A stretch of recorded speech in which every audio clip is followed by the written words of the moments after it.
Before handing things over to our moderator, I would just like to say how excited the agencies are to have joined the Research on Research Institute and to be partnering with other funding agencies from across the world as we turn the research spotlight back on ourselves. The purpose of joining the Research on Research Institute and the work you're going to hear about today is so that we can better understand how we can improve how we as agencies can fund research, can communicate research, and can measure the impact of that research. And also how we can better address some of the important questions that we're facing, whether it be how to ensure an equitable and diverse research ecosystem or respond to the growing role of AI in research practice. We've all committed to being learning organizations, and the work you're going to hear about today and our partnership in the Research on Research Institute, or RoRI, as the acronym is usually said, is a big part of that commitment. Maintenant, je vais passer la parole à Valerie Latraverse, vice-présidente de CIHR, qui va nous présenter les panélistes et modérer la discussion aujourd'hui. Valerie, tu as la parole. Thank you. Well, welcome everybody. Welcome to those online. It's wonderful to see the room so full. Thank you, Matthew. I want to acknowledge my colleague as well, Sylvie Lamoureux, who's responsible for research here at SSHRC, and she'll be taking good notes, I think. So today we're talking about meta-research, also known as research on research. And just so you know, we'll be using those two terms interchangeably. En français, c'est la méta-recherche, également connue sous le nom de la recherche sur la recherche. Based on my quick search, it seems that research on research has been around since the 70s, but increasingly, we refer to it as emerging, but I think it's probably ascending quickly. I think there's a particular interest globally as our working environment is evolving so rapidly. Think that our business as usual is no longer okay. I think we need to tackle the disruption that we're seeing around us, the changes, as Matthew mentioned, AI, the digital world, things are changing rapidly. So in terms of what does meta research actually mean? So we can think of it as the study of research itself, its methods, reporting, reproducibility, evaluation, and incentives. It concerns itself with all fields of research, so it's not just the social sciences and humanities, and it's described as a bird's eye view of science. In the words of John Ioannidis, science is the best thing that has happened to human beings, but we can do better. So we'll hear a lot more about its importance and all the various components. There's lots to talk about, but consider this. We invest globally, there is more than $2 billion invested in research every year. And that's an old statistic, I think. It's probably a little bit more than that. And here in Canada, we invest over just the agencies themselves, $3 billion. So we should be keenly interested in research on research due to its potential to enhance the quality, equity, transparency, knowledge mobilization, and impact of our research. So when I spoke of an evolving context just now, ours is a world where there's a proliferation of knowledge production, both good and bad. We need the right tools to distinguish between quality research and predatory or fraudulent publications. Given the research is a global enterprise, as we know it, but given the growth in geopolitical tensions, we must find the right means to foster and grow collaboration. So it's great to have you here. Great Canada-UK collaboration, but we really need to work on this globally. By turning a critical eye on ourselves, we can improve the outcomes of research funding and practice. Et nous ne sommes pas seuls dans cette entreprise. De la science ouverte à l'évaluation responsable de la recherche, les organisations axées sur la recherche et bailleurs de fonds nationaux et internationaux tels que l'UNESCO, le Conseil international des sciences, DORA, CIHR, Horizon Europe, le Conseil mondial de la recherche et même les ministres des sciences du G7 souligne l'importance de la recherche sur la recherche. La recherche sur la recherche analyse systématiquement les méthodologies de recherche, synthétise les preuves et identifie les meilleures pratiques pour relever les principaux défis de l'écosystème de recherche. So I'm really pleased to have our experts here today and online. Each one brings a unique set of accomplishments and insights that will enrich our conversation. So first, I'll introduce you to James Wilsdon. Actually, you're the impetus for this gathering. So thank you, James. Ted Hewitt and I met James a couple of years ago in London. And as I was joking virtually, because he was in Sheffield and we were in London, and we talked about this opportunity to work more closely with RoRI. So thank you, James, for bringing this initiative to our attention. James is the founder and executive director of Research on Research Institute, known as RoRI, and professor of research policy at University College London. He's a seasoned researcher. His interests span upstream to upstream public engagement, science diplomacy, responsible metric, and responsible research assessment. He's been elected a fellow of the UK's Academy of Social Sciences, and in 2022 of the International Science Council. Great to see you again. So I might invite you to take a seat. Thank you. Next, let me introduce you to Kelly Cobey. She's a scientist at the University of Ottawa Heart Institute, where she leads the Metaresearch and Open Science program. She's also an associate professor in the School of Epidemiology, I have a problem pronouncing that word, and Public Health at the University of Ottawa. She also holds a number of national and international leadership positions in the meta-research community, and she was recently named co-chair of DORA, the Declaration on Research Assessment, which aims to drive the use of more responsible metrics to evaluate research and researchers. Welcome, Kelly. And by the way, I've seriously reduced the bios of these wonderful experts, so please have a look after our conversation today. So joining them as well is Karim Khan, a professor in the Department of Family Practice and School of Kinesiology at the University of British Columbia, and head of CIHR's Institute of Musculoskeletal Health and Arthritis. He's achieved international recognition for research in sports injuries and exercise promotion for health.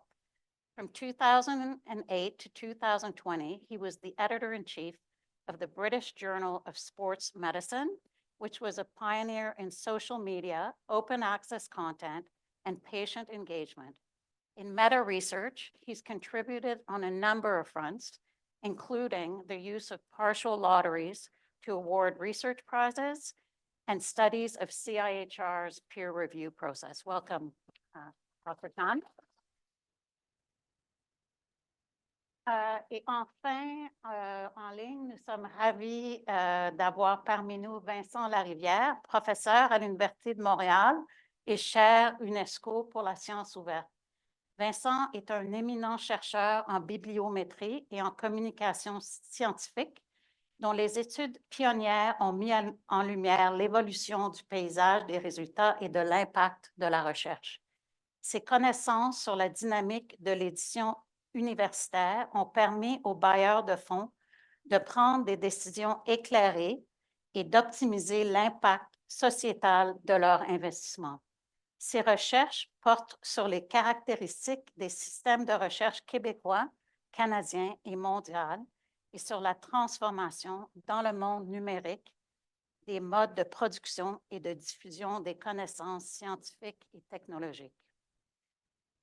Bienvenue, Dr. Larivière. So before we get into the conversation today and explore how we can leverage meta-research to drive positive change, I'll turn it over to James for a brief introduction to Research on Research and RoRI. And then after that, what we'll do is I have some questions to ask the panelists. And then after about I guess, a 30-minute conversation, we'll turn the floor over to you for questions and answers. So over to you, James. Great. Thank you, Valerie, very much. And thanks for the chance to be here. It's great to be with you, and we're delighted, in RoRI that we've got more partners in Canada than any other country in the world, which is I hope a reflection of the burgeoning wave of meta research that is coming up from the grassroots in the Canadian system, and about to get further impetus as well, with support from the funding agencies and others. So, I mean, Valerie's done a great job of introducing what meta research as a term, and I won't repeat all of that. From our perspective, as Valerie said, I mean, we treat the terms meta research, meta science, science of science, research on research as essentially interchangeable. They all get used in different contexts by slightly different communities, and they reflect slightly different sort of origin stories, but they're all pointed to the same thing, which is how do you harness the potential of research methods and techniques and apply those back to the operation, running, design, evaluation of the research system itself. And as Valerie says, a lot of this stuff isn't new. We've been doing it in different guises and under different labels for a very long time. I called myself for most of my career a science policy researcher. But there is definitely something real and palpable that is going on, as well as the use of these new and different labels. The meta research, meta science wave, if you like, is reflecting and capturing. And I think it's partly about methods. We've got all of the existing methods that we've had, and continue to draw upon in different contexts from a whole range of disciplines: scientometrics, science innovation studies, economics of innovation, you name it. To which we're then adding new and additional methods, in terms of our capacity to analyze particularly large data sets in new and different ways. All of the potential of newer machine learning, AI-based tools and techniques, which are coming down the track too fast. So meta research, meta science is growing in its visibility and volume, in terms of the activity that we see taking place around the world within the academic community. I think from an academic perspective, one of the most exciting things about meta research as a field is how much of it is going on across the entire research landscape, carried out very often by researchers who are doing it as a side hustle, as a sort of side project to their main area of research focus. And they're doing it because they're largely confronted by problems, dilemmas, frustrations in their patch of science and research that they want to understand, analyze, and improve. And so they're bringing to that task the methods, techniques that they've developed, used in their sort of everyday research, as it were, and applying these now to meta research. So meta research often is a thing that people are doing in addition to, rather than instead of or as their primary focus of activity. And I think that's also a good sort of positive feature of this landscape. RoRI, the Research and Research Institute, if you look at the RoRI logo, the R is flipped backwards, reflecting that idea of research turned back on itself. And just to say a couple of words about RoRI, I mean, we were set up in 2019 by a group of research funders. We're particularly the Wellcome Trust in London, who were our main backer at the start. And we were based for the first 2 years of our life inside Wellcome to sort of reflect the importance of really understanding these issues from within the funding system. I mean, of course, there's lots of key actors in research systems. It's not just about the funders, but if you're going to intervene and understand these challenges at a large scale, in particular national systems, it's undeniable that entering or sort of engaging at the level of funders is often, or the national funding agencies particularly, is often a very effective point of engagement and intervention. And so that's influenced the way in which we've set RoRI up.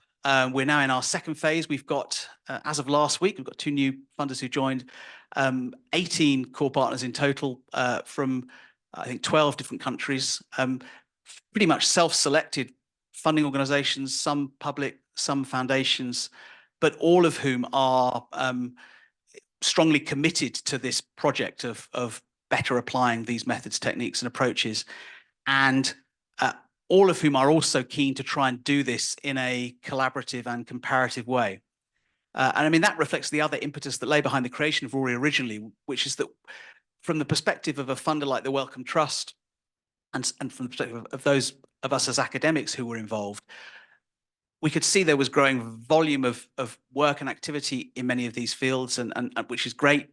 But also that a lot of the work that was out there, a lot of the evidence that was available was still quite fragmented, quite sort of underpowered in certain key respects.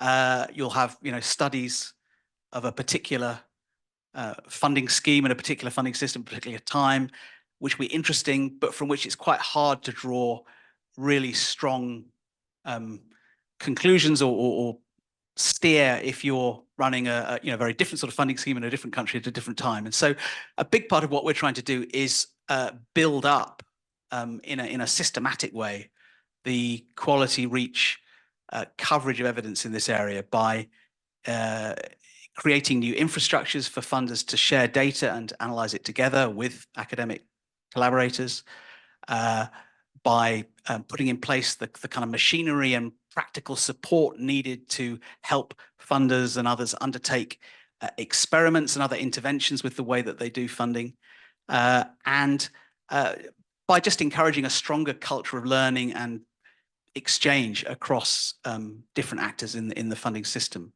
So that's the goal. As I say, we're very pleased to have here in Canada, SSHRC, CIHR, Health Research BC as three of our partners, and very much looking forward to working with them and with others here in Canada on this agenda over the next few years. But I think, the really exciting thing, as I say, is that the potential that's out there in the bigger system to mobilize and capitalize on the, intrinsic interest, enthusiasm, engagement that there is in these kinds of questions, and to sort of marshal that to these kinds of ends.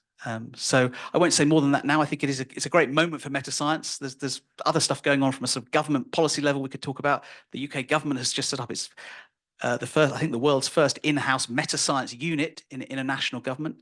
But we'll maybe come to all of that in the discussion. But for now, just thanks again, and look forward to the discussion that will follow.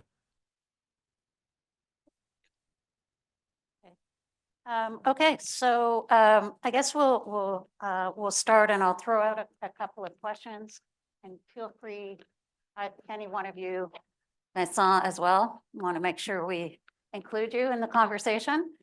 So maybe I'll start. We've obviously heard already that it's a fast and growing field, meta research, and a very important one for the research funding agencies. But so what are the some key ongoing and emerging areas of focus for you, I guess, from your perspective? And why do you think these are central concerns today? I'll look to see who. Kelly? Yeah, I can get us started. Thank you. Before I respond, just to say it's so wonderful to be here today in the room, seeing some familiar faces. Really great to see the support for meta research here in Canada. And I do feel, as you've alluded to, it really is very palpable. And we can see that this is really becoming something part of our agenda here in this country, which is very exciting for me. In terms of your question, I like to think about the research ecosystem sort of from inception to sort of the end phase of a cycle. So when I think about sort of where can meta research occur, or what the sort of core topics could be, I start thinking about, at the front end of research, we write grants, and, how do we submit those grants, the format we submit them in, and the way they're judged. That's something I think is quite critical to have research on, knowing that we're selecting the best science. From there, of course, the researchers go on and they design and conduct their studies, and that too can be measured in terms of their effectiveness. So are we doing the right research for the right reasons? This is part of that process as well. Then as we move through the research continuum, there's the actual dissemination and often knowledge translation activities. Sometimes in our current ecosystem, that's limited to just a publication. We're, I think, recognizing the need for greater impact than sort of published scientific articles. And I think we can research how we're doing moving away from sort of papers as the single output of science. And this speaks to sort of a broader cross-cutting theme just around research excellence, research assessment, and incentives that I think we should be studying. So for me, there's across this continuum of this cycle, there's various phases where you could almost think of like interventions that we need to sort of audit what's happening, determine if that's meeting best practice, and then if not, develop and monitor an intervention. So I feel that an area that's become more topical in Canada is really peer review. So we've mentioned in the introduction to Dr. Khan that the idea of lotteries, for instance, this is very experimental. This is not something we're familiar with. So, trying new things like this and measuring them to see if they're effective or not. I'll stop there, and I'm keen to hear what the others have to say. Vincent? I can jump in very quickly. So again, thanks for the invitation. Quite sorry not to be there, but again, at least I see you all online very well. I want to echo what James said about the evolution of the field, and I just want to provide just a few factors that kind of explain, I think, why there's a new resurgence of this field, which is of course something like 60 to 70 years old in many ways.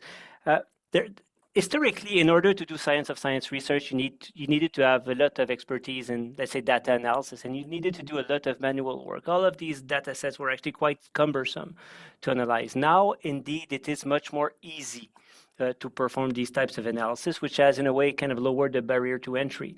But there's also something, and the fact that there's an event like that shows that there's an appetite from the funder's point of view. There's a demand side for these types of analysis, which may be something that was not as much there in the past. And there's a willingness from the point of view of funders to actually provide data and contribute to the research itself, which I find quite cool, actually, to speak like my 19-year-old. So just a few key areas that I think will have a lot of research in the future and that I think we should be focusing on.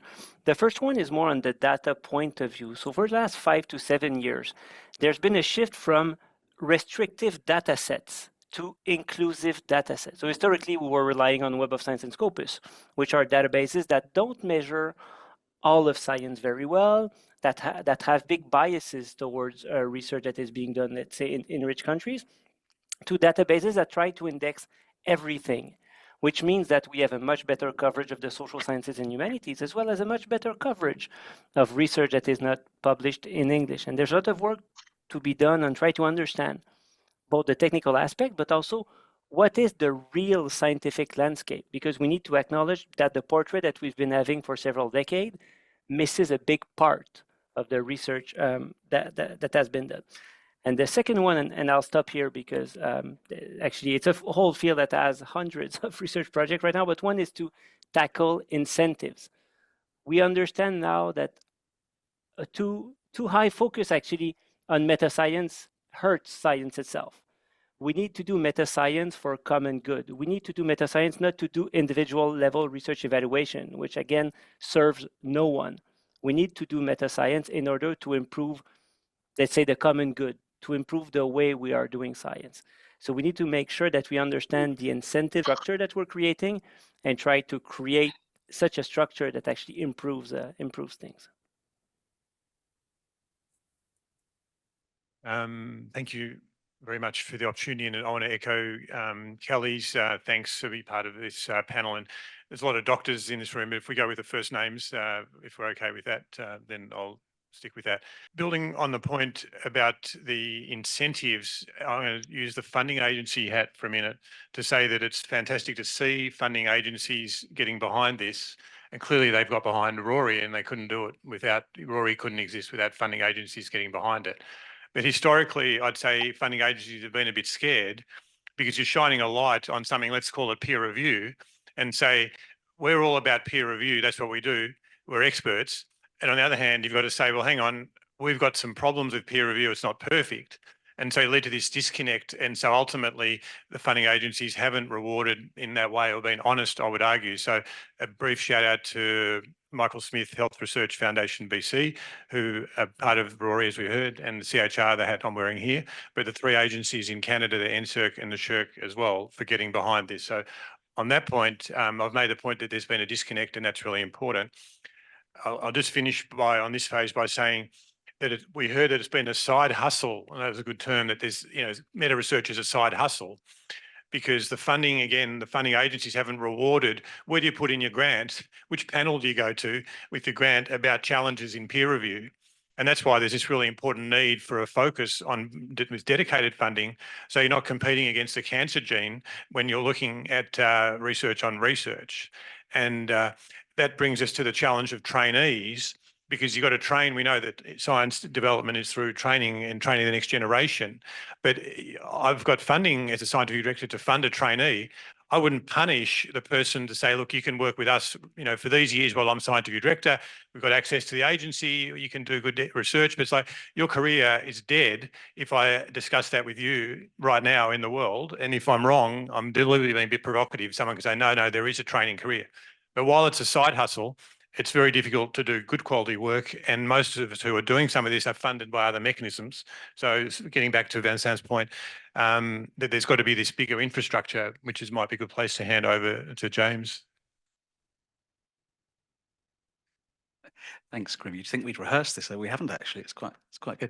Well, just to build on both Karim's and also Vincent's point, which was great. I mean, so we in RoRI, in terms of our own work program, have started with where the funders are. I mean, I think Vincent's right. I mean, the willingness and openness of quite a number of funding organisations to participate in this kind of work is one changing feature in the landscape, and a very positive one. It's still not always easy to get access to data sets, and it can be hard, even when there's willingness, to translate that into actual operational projects, but there is a lot more opportunity than there was. Our work program reflects pretty much the priorities and questions, dilemmas that the funders that we work with are themselves grappling with. So it is issues around the peer review system, it's issues around the potential to introduce more novel experimental methods into funding systems. I have our experimental research funders handbook as an example of the kind of stuff that we've done with the funders and published to help others who are on that journey. So that's great.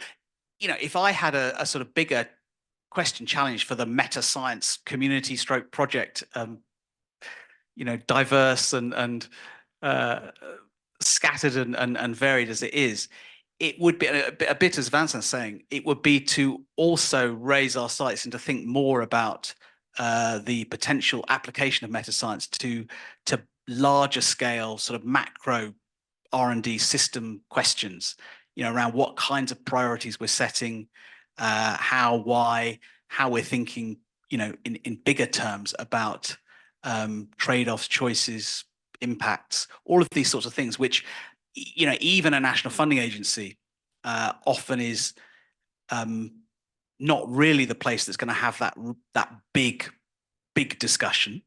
It's more likely to take place inside a government ministry or whatever. So just this morning I was at ICED having a bit of discussion with them about some of this sort of stuff, and I think it's those macro questions that I think meta science has a lot to contribute to, but where perhaps there's still more work to be done to kind of orientate efforts in that direction and sort of line everything up, because there's still, those big macro questions are still by and large dominated by fairly conventional, economic driven measures and methods. And I mean, they're fine and well and good, but there's a lot of additional insight that we can bring from other methods in meta science to those large scale system questions. And I mean, right here now, when there's discussions around, various reforms and changes to the structure of the research funding system here in Canada, as there has been in the UK over recent years, it's those kinds of questions to which I would like to see the meta science project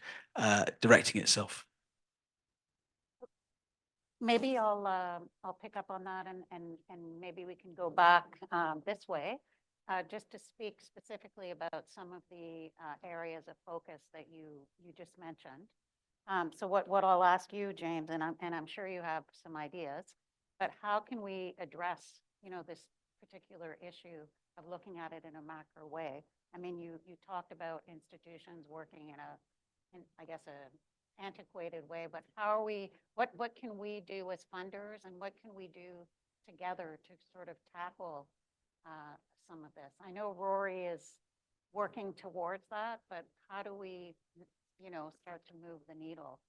And then and if you could think about that you talked about, specific areas along the continuum and incentives and data, but what are some actionable things that we can? Well, one thing I think is to do with infrastructures, in that I think, if we're serious about maximizing the longer term potential and contribution of these kinds of approaches and methods to the way in which we design and run and operate and evaluate the research system, then, that does require, more ambitious thinking about the infrastructures, both sort of hard and soft, that are in place to support that kind of work. And we do have a lot more that we can do, as Vincent said, with different data sets that are available now that weren't available 10 years ago. One thinks, for example, of alternative metric data. Overton was one example, or altmetric, where you have citation measures from policy and grey literatures alongside conventional publication metrics that we've used, for many years. But in other areas, there is a need to be a bit more ambitious in what we put in place, so that we've got the capacity to analyze these systems over the long term. And a lot of that will probably be at national system level, in that that's where the thinking about infrastructures needs to take place. But it does require, I think, in any system where you've got multiple funding agencies, national public agencies, but also foundations and others, one challenge is, I guess, getting everyone to look beyond their own particular patch and to think about the system as a whole, and what we can all contribute to better understand that system, which might also be quite challenging, because it sort of, in a sense, puts your own bit under, as you were saying, Karim, under the microscope a bit, and sometimes that's a bit uncomfortable for any agency. Thank you. So when I think about how we would embed meta research in Canada, couple topics come to mind. So I think one thing is what you're doing today. I have never been to an event in Canada specifically only about meta research. So building dialogue, building communities of practice amongst different stakeholders, I think is really critical, including researchers. So not just as the decision makers. I really think for meta research to be implemented across the board and to be done efficiently, it's got to be a mixture of top down and bottom up. So we really need researchers at the table and sharing their perspectives as well. But yeah, I think just to continue to create places where people can come together and dialogue is really critical. And I also think another thing that could be done to help sort of thinking over the long term to embed meta research is actually training. So, for example, myself, I run this meta research and open science program at the Heart Institute. I'm a social psychologist by training. My PhD training had nothing to do with meta research whatsoever. Core training in what meta research is, meta research methods, even the application of different study designs people may be familiar with to different areas. I think this would be really valuable for folks to have. When I think about meta research as like an early career researcher in Canada, all of my funding has not, my major funding has not come from a federal agency to this point.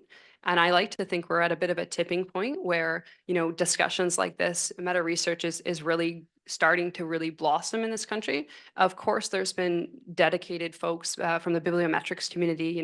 They're a bit frustrated. We're calling something meta research. They've been doing it literally for decades, that have made careers and have contributed vastly to the literature, including Stephanie Haustein here in Ottawa. There are those communities, but to actually, as a researcher, see a path for ourselves in this climate, we need funding, and we need sustained funding, so that it doesn't have to be this sort of on our desk thing. It doesn't have to be sort of methods and skills we're attuning when we have time to. It can really be a focused effort. Maybe I'll turn to Vincent to go next. Yeah. Well, thank you so much. So I have a 3-point plan for funders. So basically, but it's simple. The first one, and it's already started. You have internal data that is crucial for all of us doing these types of analysis, and I know some of these data are sometimes shared with researchers, but it's kind of I would say it's kind of unclear how always that can be done. Sometimes it's under contract, sometimes it's just because people know people. But I just want to say that this is something that if there was a program or a small call for proposals about types of analysis that could be done with internal data, that would be quite useful, both for the funders, and I think there would be amazing science that could be done. So there needs to be more openness about data sharing, provided that all of the issues are solved regarding personal information. The second one is the willingness to experiment. So it's been mentioned, lotteries when it comes to awarding funding. I think peer review agencies are in a difficult situation, given the fact that everyone knows peer review is not perfect. And by saying that it's not perfect, I'm actually being very kind to peer review. So you probably know the old saying from the editor of the British Medical Journal that basically says if peer review was a drug, it would never go on the market because we have very little evidence of its positive effects and a lot of evidence of its, let's say, negative effects. So I think we need collectively to acknowledge that peer review has limitations and therefore try to experiment with new ways of awarding funding. And I know this is going to be a bit difficult, but I think it has to be done if we want to improve the way funding is awarded. And the third point, and it's been mentioned by James, it's really the collective infrastructure. Historically, in order to do these types of analysis, you needed to have access to data, you needed to have a lot of funding, you needed to pay hundreds of thousands of dollars to corporations to get access to some of this data. This era is over. Raw data is available pretty much freely, but funders should group together in order to build these infrastructures so that anyone who has a great research idea can actually test it using these common data sets. Thank you. Merci. And for those remembering what the question was, it was about actionable items. What can we do now? And so trying to follow Vincent's 3-point plan.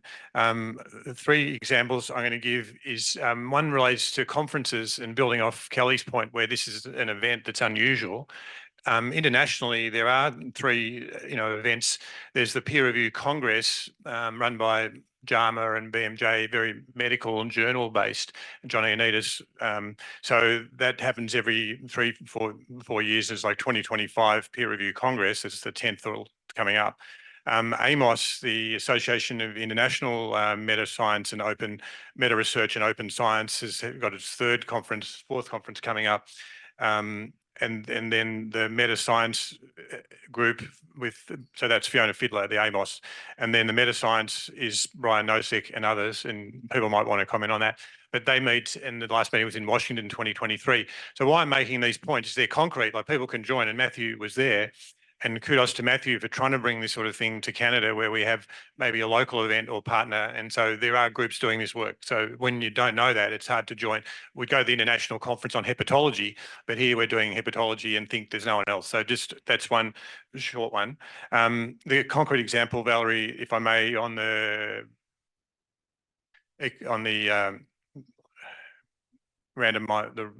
lottery is the word I'm looking for. It's been alluded to, so I'll give an example that CIHR has been very supportive of the lottery idea, and Alison Bourgeon, Adrian Moda have been really championing that, and others have as well. But the concrete example I can share is with planning and dissemination grants, that there's a high level of competition, there's a high bar, and the best ones go into a lottery. And so it's not, the big thing about lotteries, that's why I don't like the word randomization, which is why I was choking on that word, is if you say randomization in the science world, people get confused because of randomized trials and things. It's a word that we shouldn't respectfully use if we're talking about these partial lotteries. And the word partial is really important as well, because otherwise people think that I can put in a rubbish grant and it's like Karim's grant is rubbish, but he's going to get a chance of a funding. So we know that, and this is the t-shirt I wanted to get for this event, 4.20 equals 4.21. Okay, I want you to imagine we're wearing that T-shirt. 4.20 equals 4.21. And that's the numbering system in Canada. That's sort of the cutoff where you may or may not get your grad. And on the one hand, it's provocative because we've all done enough maths to know that we're not. But again, this is the disconnect because in science, we know we can't measure things accurately. We know we're all trained about measurement error, blah, blah. We can't measure things accurately. But at the CIHR peer review panel, we can tell the difference between 4.21 and 4.20, despite all the biases that we know about and the ones we don't know about. But we can separate 4.21 and 4.20. That's $1 million to you, James, $1 million for you. That's just going to be bad in a gender way. $1 million to you, Kelly. $1 million for you for your 4.21. Nothing for you, James, for your 4.20. Okay, so I'll stop there. We like passion. Thank you. Well, maybe we'll stay on the topic of health, and this is really for you two. Are there specific issues within health that are different than in other fields in terms of meta research?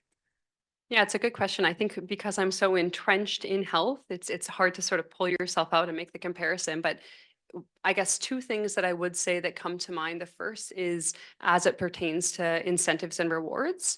I would say, based on my experience doing consulting prior to my current role and now initially at DORA, it seems to me that within medicine, specifically faculties of medicine, the incentive system is heavily entrenched around journal-based metrics. So, for example, the impact factor or citations within medicine, this is like really the be-all and end-all in many research assessment systems. Whereas, for instance, in the social sciences, certainly there are instances where these things are important and valued, but I feel that generally speaking, there's a broader swath of considerations than there would be in medicine. Like in medicine, for example, here in Ottawa, the Faculty of Medicine for clinician scientists, they actually have, the benefit is it's very transparent, but they have a baseline salary of $90,000 for their clinician scientists. And then there's a computation, like a little algorithm. You plug in the number of publications, you plug in the impact factor, where they were published, and you plug in your author ordership. And there are other things like grant funding and things like this that count. But generally speaking, like that's like literally a dollar amount that you're getting in terms of your salary in that context. So that's quite extreme. But generally, I find that in medicine, this sort of over-reliance on where you've published, not what you've published, the quantity of publications, not necessarily the quality of publications. So just assuming journal prestige is, equating to quality. So that's the first point. And the second point is, I think within medicine, it can feel at least that sometimes the work that we do is very relevant to the public. So patient partners and citizen scientists, they can often see a very relevant stake in sort of what we do. And so I feel that, in terms of the research that we're choosing to fund, whether that matches patient-driven sort of preferences, community-driven preferences, there may be a little bit more pressure to get it right in this setting. I mean, all of this research is taxpayer funded, so we need to get it right everywhere, but it may seem more apparent in medicine just because of that sort of immediate link to health and healthcare. Did you have a comment on that? Valerie's hoping I'll be concise. I can be concise to build on the points. The concrete example of what Kelly was just talking about was I was on a hiring committee at Canada's largest university, and they in the medical health space, and the discussion for this prestigious hiring, I always felt I was in a parallel universe because obviously I know this world, and it may as well, we don't exist. And anything we've talked about today, wasn't one element of that was brought into the conversation, building on what Kelly was saying. So this is February the 16th. Okay, so they're not anywhere near where we are on February the 16th of 2024. So then bringing my own example, UBC Faculty of Medicine, happy to share the facts, it's true. They've got promotion and tenure committee, and I was speaking to a member who was considering going on that promotion and tenure committee. And when that person asked the head of the promotion and tenure committee, what are the criteria, how are we doing this? It was impact factor, it was all the traditional metrics. And the person who's meant to be guiding the Faculty of Medicine at UBC, and the Dean is Dean Kelleher, guiding this principle, did not mention any of the stuff that we're talking about as being, innovative research. It was all traditional. And my colleague declined to be on promotion tenure committee, but it's how do you make these changes? So I guess I'm flagging that we've got work to do in this happy place. It's like, but it's not like that everywhere.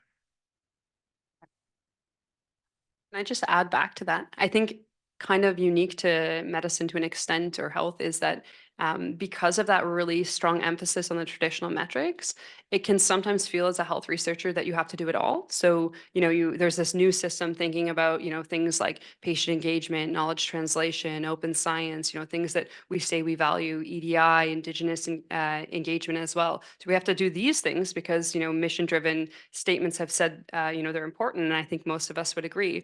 But then we still have to make sure it's, published in Nature, Science, Cell, these types of places.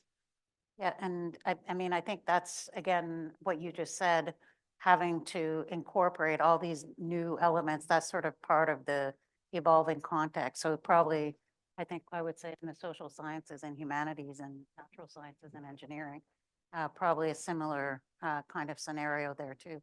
Thank you for those thoughts. I'm curious, what do you think Canada's strengths are in meta research? Maybe, I don't know, James, maybe, I won't put you on the spot, Vincent. Yeah, I Perhaps could you talk can about start. that. But it'd be Yeah, interesting to hear from the other side what you see in Canada. So I'll give you some time to Yeah, think about that. take your time, James, because I'll be listening. But Me too. one thing is sure, from a systemic point of view, the division of competencies between federal and provincial governments in Canada means that, and this is just at the macro level so that our British colleagues understand the structure of evaluation in universities. Universities are managed by provinces. So the federal government never created a national evaluation system. And so there has never been an intrusion of bibliometrics in higher education the same way it has happened in Europe. So we're actually quite fortunate in Canada compared to our colleagues in, especially in Asia, but also in many European countries. So I think that's a strength for meta science research, because we do have, let's say, bad incentives here, but not to the extent as the system that Kelly mentioned, or cash per publication policies and stuff like that. So I think it leads that there's quite a nice landscape to study here.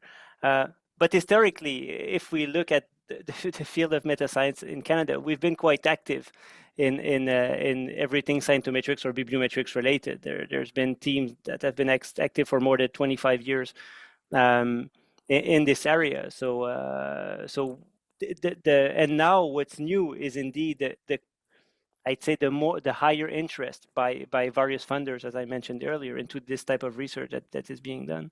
So yeah, I think it's and another strength, again, from an analytical point of view, it's a one could say multinational country. It's a country with more than national language, more than one national one. So you do have things to study here that makes it slightly different from the US, at least from a North American perspective. Thanks. Well, yeah, I mean, Maybe I could also, if Yeah. you could build on this by, how can we build, Sure. the capacity? Well, I mean, what Vincent just said is very helpful. I mean, I think observationally, yes. I mean, there's a very active community of Canadian meta scientists, meta researchers who are visibly and frequently contributing in all of these fields.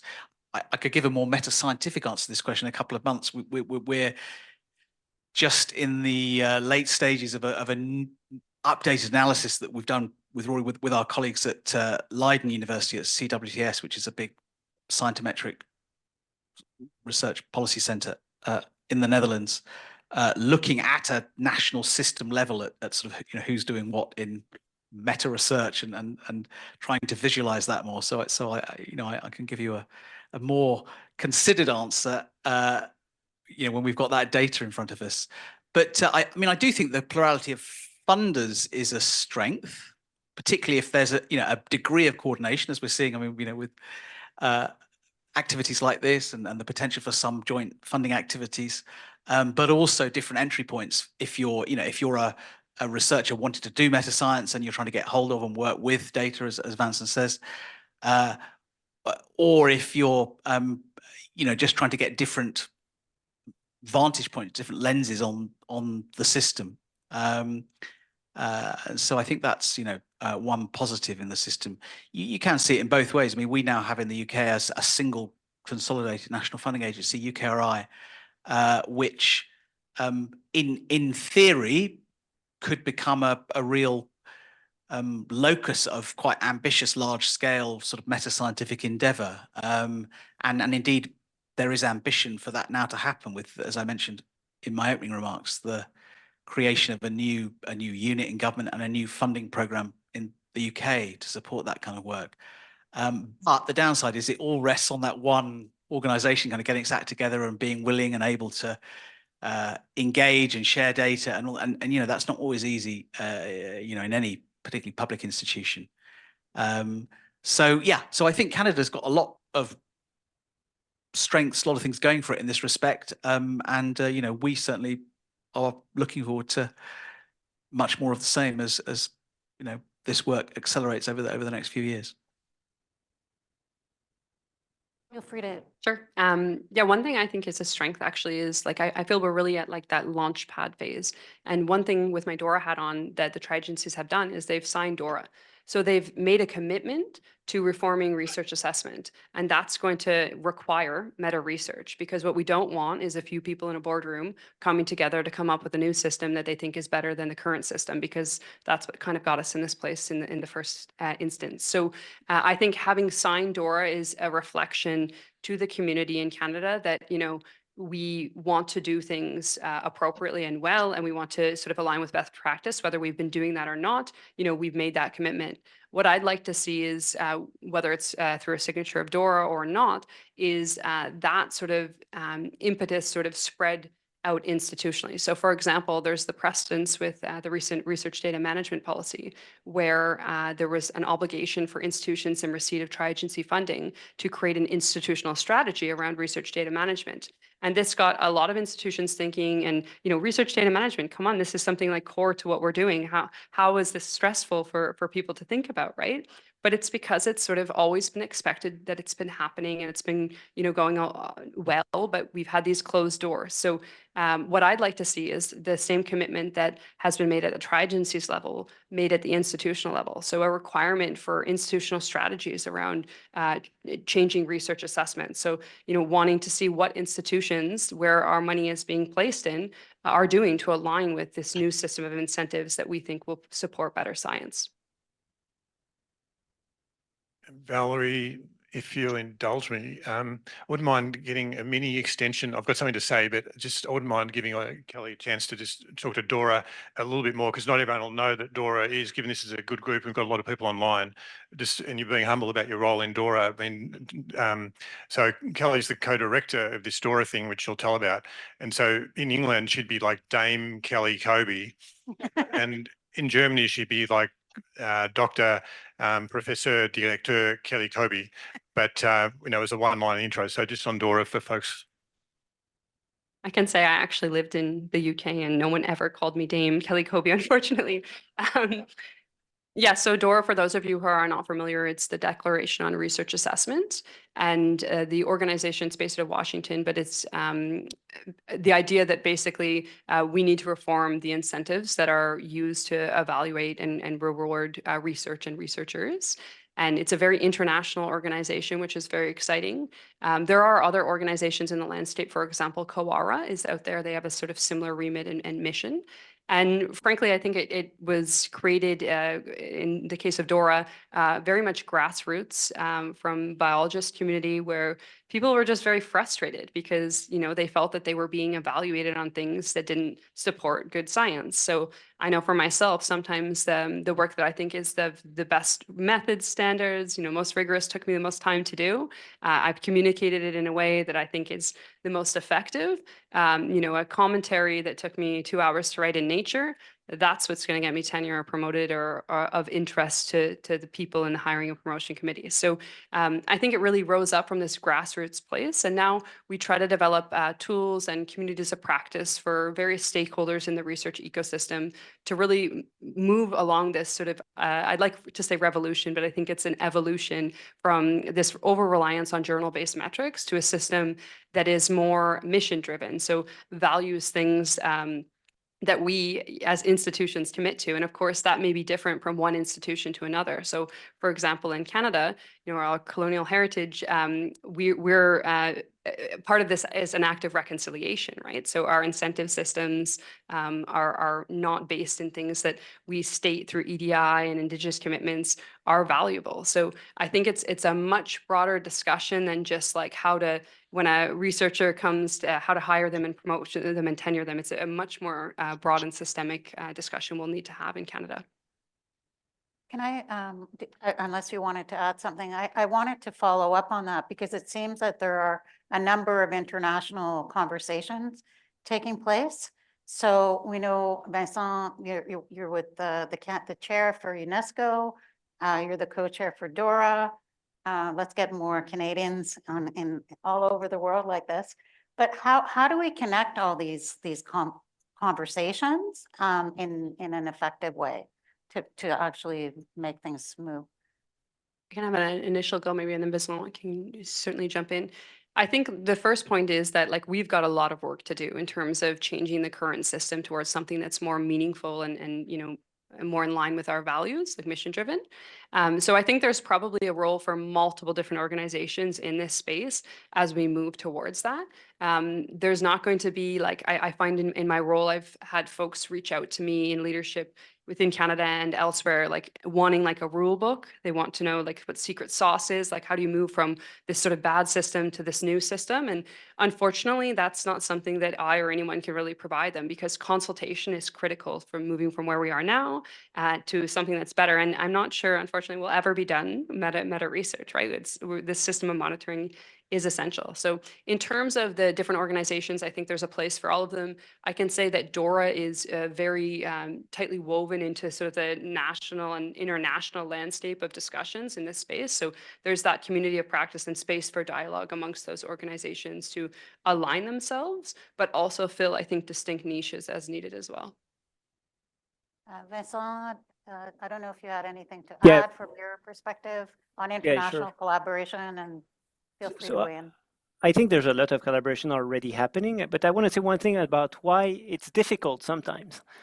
And that thing is that a lot of the incentive structures are national, which means that having a how can I say that? Having a common denominator is not always easy. So, for example, in China, they rely still a lot on impact factors and on, again, as I mentioned earlier, cash per publication policies that are based on the journal impact factors. While in Canada, this is something that has never happened. So not all countries are at the same level of adoption of, one could say, more progressive research evaluation practices. So I think an initiative like RoRI is a great step in the right direction, and because it federates those who control the incentives. You need to federate funders, and the other group maybe if James, you want a roadmap. No, I'm sure you have one, but it's looking at universities, because basically universities and funders are the two layers that decide and that shape the behaviors of researchers. And the third one would be scientific societies.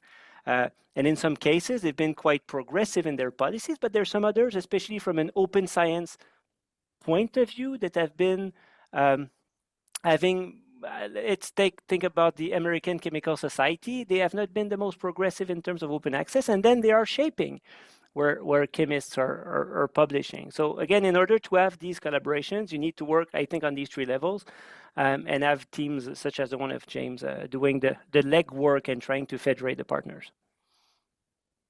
Thank you.